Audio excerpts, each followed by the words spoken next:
Bonjour à tous, c'est le Killer qui vous parle pour un nouvel épisode de Lecture Lego, notre série de vidéos consacrée à la présentation rapide de livres liés au monde des Lego. Et donc aujourd'hui, nous allons voir ensemble un livre Lego Bionicle, le combat des créateurs de masques, édité par Hachette Comics fin 2016, et coûtant la somme de 9,95 €.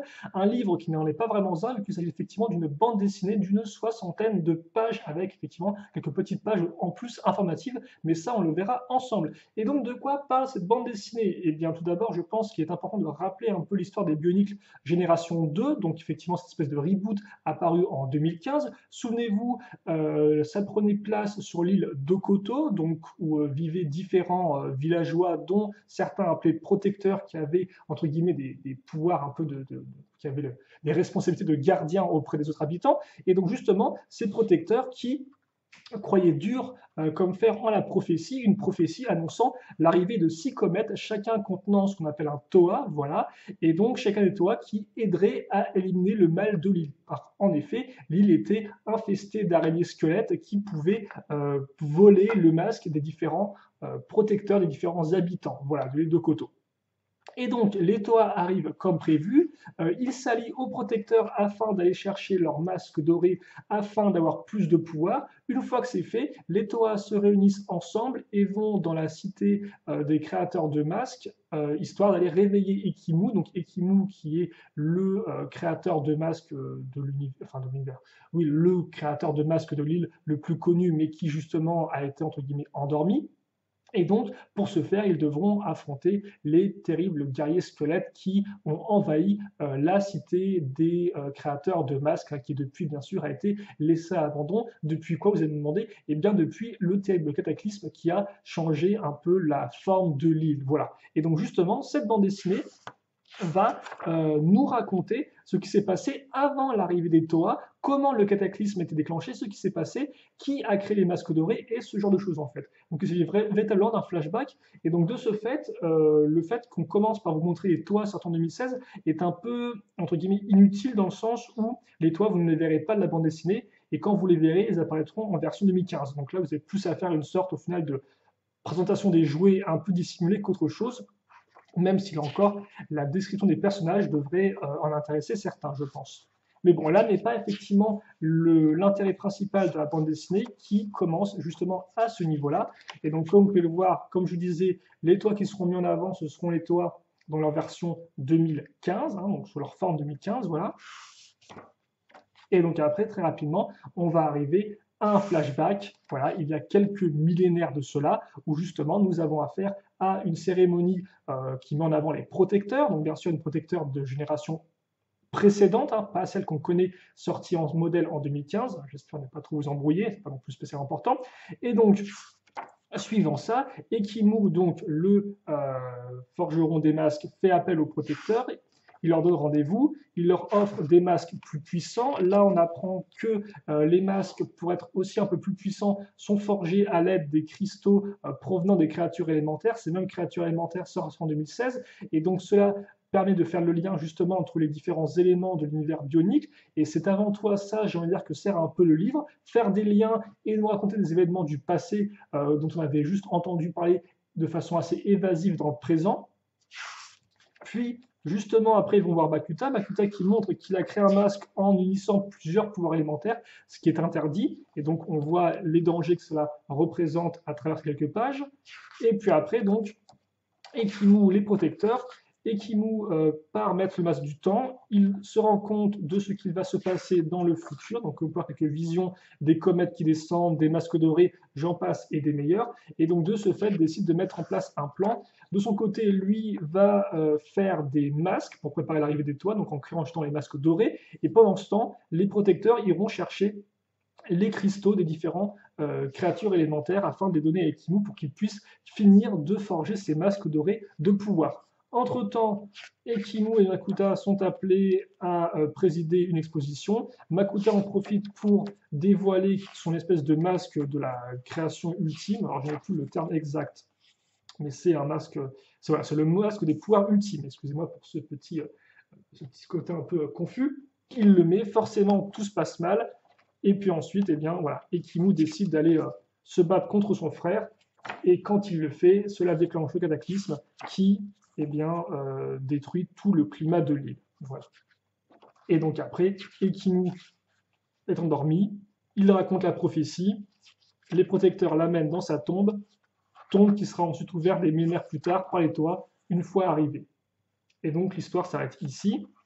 Puis après, vous avez donc le guide des protecteurs de Koto qui met l'accent sur différents éléments que vous avez pu voir dans la bande dessinée.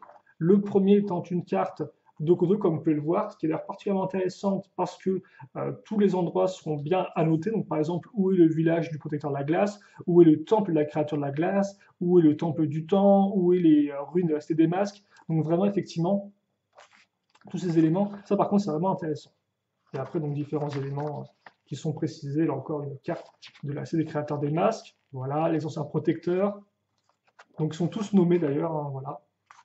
Et donc, voilà comment se termine la bande dessinée. Donc bon, j'ai peut-être un peu spoilé, mais après, je vous laisse un peu lire le reste et tout. J'ai avant tout fait une sorte comment dirais-je, d'événement par événement. Et donc, qu'est-ce qu'il y a à en retenir? Est-ce que c'est un livre que je peux vous recommander ou pas? Eh bien, oui et non, en fait, si vous voulez. Alors oui, pourquoi? Bah, déjà parce qu'en effet, c'est intéressant de connaître l'histoire du passé de l'île de Koto, comment on en est arrivé au présent. Et donc justement, c'est intéressant de voir les différents événements qui ont conduit à ça, et c'est aussi intéressant de faire les différents liens qui existent, par exemple, entre les masques, les créatures élémentaires, ce genre de choses. Voilà. Toutefois, pourquoi ce n'est pas spécialement intéressant? Enfin, pourquoi je ne vous le conseillerais peut-être pas non plus entièrement? Pour deux raisons. La première, déjà, c'est un dessin qui est quand même assez médiocre, on peut le dire. Alors, c'est vrai que pas mal de gens en avaient parlé auparavant, et puis je me rendais pas, vraiment, je voyais pas vraiment de problème, en fait, si vous voulez, je regardais la couverture, je me disais, bon, ça n'a pas l'air non plus si terrible que ça, même si on fait un peu attention, on se rend compte que Kopaka a une jambe qui est très petite, en fait, hein, quand on regarde un peu plus précisément. Et c'est vrai que je me disais, bon, je vois pas où est le problème. Et le problème, il est un peu là. Et ça, effectivement, on le voit dès la première page, c'est quand même fait un peu de façon à l'arrache. On dirait effectivement que le dessinateur a ouvert Photoshop, a fait son dessin, mais ne l'a pas du tout retouché. Alors, les premières pages sont assez terribles, mais après, toutefois, ça s'améliore. Et donc, ça devient tout de même tout à fait lisible. Hein, voilà. Donc, ça devient lisible. Comme vous pouvez le voir, il n'y a pas de gros problème, même si encore on sent qu'au final, le dessinateur, il a pas vraiment, il a fait son dessin en une fois et puis il ne l'a pas retouché derrière, quoi. Donc voilà. Après, par contre, en termes de mise en page, ça reste du classique. C'est vraiment une bande dessinée classique, il n'y a pas vraiment de. Ça se lit, mais c'est pas non plus incroyable, quoi. C'est là encore un peu médiocre. Et d'ailleurs, ça c'est pas vraiment pareil au niveau de l'écriture. L'écriture, c'est Monsieur Ryan Wyndham qui s'en occupait. C'est le monsieur qui a aussi écrit les 3 romans Bionicle Génération 2. Donc autant vous dire quoi, c'est un peu le monsieur média de Bionicle G2. Donc il sait ce qu'il fait, quoi. Il sait ce qu'il raconte. Même si là encore des fois c'est pas non plus, c'est un peu lourd si vous voulez. Par exemple là, on va vous écrire le nom des différents protecteurs, des différents éléments. Et comme vous pouvez voir, on vous écrit par exemple Droton égale Etoku. Et forcément, quand on lit ça, c'est la page 3, je crois, de l'ouvrage, hein, la seconde page de la bande dessinée, honnêtement, on dirait juste qu'il a inventé des noms pour inventer des noms. Donc effectivement, c'est intéressant parce que ça complexifie un peu l'histoire, l'univers, mais c'est vrai qu'au début, quand on lit ça, on ne comprend pas vraiment, quoi. On se dit pourquoi il écrit égal, de quoi ça parle. En fait, ça veut juste vous dire que Droton et Toku, ce sont 2 protecteurs de la Terre de 2 générations différentes. Et effectivement, je crois que Etoku, si je ne dis pas de bêtises, on va le voir dans cette histoire. Voilà. Mais Droton, il apparaîtra nulle part, quoi. Donc là encore, c'est un peu étrange d'ajouter des noms qui complexifient le truc pour rien, je trouve. Autre élément aussi un peu trop littéral, je trouve, pour une bande dessinée. Par exemple, ça, voilà. Là, il vous montre les différents cristaux élémentaires et il vous dit adressons nos remerciements à Melum, créature de la glace, Akida, créature de l'eau, Luxar, créature de la jungle, bla bla bla bla bla. Donc vous comprenez que ça fait un peu liste en fait. Alors des fois, c'est un peu dur en bionique d'éviter ce côté liste, vu qu'il y a à chaque fois 6 personnages, chacun contenant un élément différent, enfin chacun représentant un élément différent, mais ça reste un peu lourd. Idem, par exemple, regardez ça, Ekimu a sa vision prophétique, après, il doit la raconter au protecteur, et bam, quoi.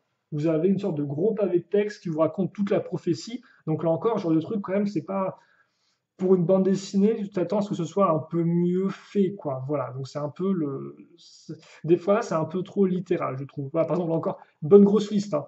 Liwa est le toit de la jungle, Gali le toit de l'eau, Kopaka celui de la glace, Poitu celui de la pierre, Onuel le toit de la terre. Bon, voilà, on a compris. Donc, en termes de narration, aussi bien image que texte, l'image passe, mais juste ce qu'il faut, quoi, et le texte, des fois, a ses lourdeurs qui est un peu dommageable. Mais je pense que le point le plus dommageable là-dedans, au final, et donc qui comprend l'ensemble de la bande dessinée, c'est le fait que, eh bien, justement, on a une narration qui est vraiment événement par événement. C'est-à-dire que, bah voilà, vous avez d'abord la cérémonie, je vous donne des masques, j'ai ensuite une vision prophétique, il faut aller récupérer les cristaux, Makuta fait n'importe quoi, il y a le combat et c'est la fin. Donc au final c'est cool parce qu'on a voilà, on découvre tous ces événements, on sait qu'on découvre un peu les événements du passé, mais ça fait vraiment un peu liste là encore, genre numéro un il y a ça, numéro 2 il y a ça, et le truc en fait c'est qu'il n'y a pas vraiment de matière pour bien, si vous voulez, mêler tous ces événements ensemble. Donc certes, ils se suivent très rapidement, mais le fait est que on a plus l'impression d'avoir affaire à une suite d'événements que vraiment, si vous voulez, de creuser plus les personnages, quoi. Au final, on ne s'attache pas vraiment aux personnages, on ne s'attache pas vraiment aux protecteurs, et là encore, les éléments qui auraient pu être un peu plus poussés pour permettre justement de ne pas être autant en mode un peu liste, eh bien, sont passés très rapidement. Par exemple, vous vous dites, ah cool, il faut aller récupérer les différents cristaux des, euh, des créatures. Eh bien, ça se fait en 2 pages. Voilà. En 2 pages, et d'ailleurs, vous pouvez à nouveau remarquer des dessins des créatures un peu juste passables, quoi. Donc, ouais, voilà, ça se fait en 2 pages et c'est tout. Donc, on aurait pu se dire, on aura des péripéties, bah non, pas du tout. Et idem, le combat des créateurs de masques, c'est quand même assez important, c'est celui qui déclenche le cataclysme. On pourrait se dire, on va avoir un gros combat, pas du tout. Le combat, c'est pas vraiment un combat en fait, hein. C'est 2 pages avec Ikimu qui assène un coup à son frère Makuta, quoi. Et c'est tout. Et donc, c'est vrai que ce manque d'action est un peu dommageable parce que Bionic, certes, c'est une histoire complexe, hein, mais c'est aussi de l'action. Or là, l'action est un peu au niveau zéro. Et là encore, je vous ai dit qu'il n'y avait pas vraiment de quoi s'attacher au personnage. On peut tout de même noter le fait que l'auteur est donné au protecteur de la jungle une famille, donc on a des passages avec sa famille, donc ça peut effectivement aider à s'intéresser au personnage, mais au final, pas plus que ça. Voilà. Donc tout ça pour vous dire que c'est une bande dessinée que je peux bien conseiller vraiment aux gros fans de Bionicle, mais uniquement à ceux qui veulent vraiment avoir tous les médias, voilà, pour connaître un peu le passé de Bionicle en images. C'est toujours plus intéressant que de l'avoir sous forme peut-être de fiches descriptives, même si c'est intéressant. Donc voilà, effectivement, là c'est un peu imagé. Toutefois, comme j'ai dit, le dessin n'est pas non plus de très bonne qualité, enfin, et juste ce qu'il faut, mais pas plus, pas moins, quoi, voilà.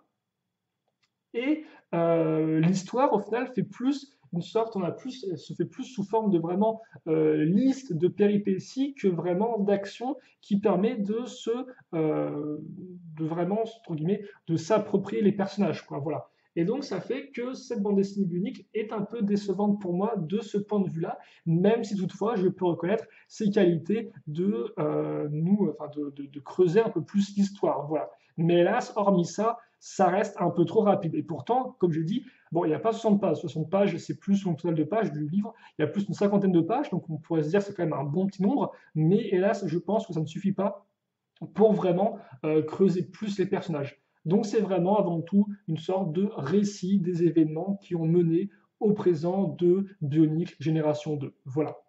Et donc c'est à ça qu'il faut s'attendre quand vous lirez le livre. Parce qu'au final, là, avec un petit résumé, vous avez plus ou moins tout raconté. Il n'y a pas vraiment d'événements en plus que j'aurais omis. Donc ce sera après à vous de voir si oui ou non vous voulez vous plier cette bande dessinée afin d'avoir en image les différents événements et justement d'apprendre différentes petites choses grâce au petit guide à la fin. Même si là encore, ça reste assez léger. On est d'accord. Donc voilà. Et donc, il s'agit de la seconde et de la bande dessinée de Bionicle G2. Une première est sortie auparavant, je ne l'ai pas fait en vidéo, mais voilà. juste pour que vous puissiez le savoir. Et donc moi, je pense avoir fait le tour de cette petite bande dessinée. Donc j'espère que vous avez apprécié la vidéo.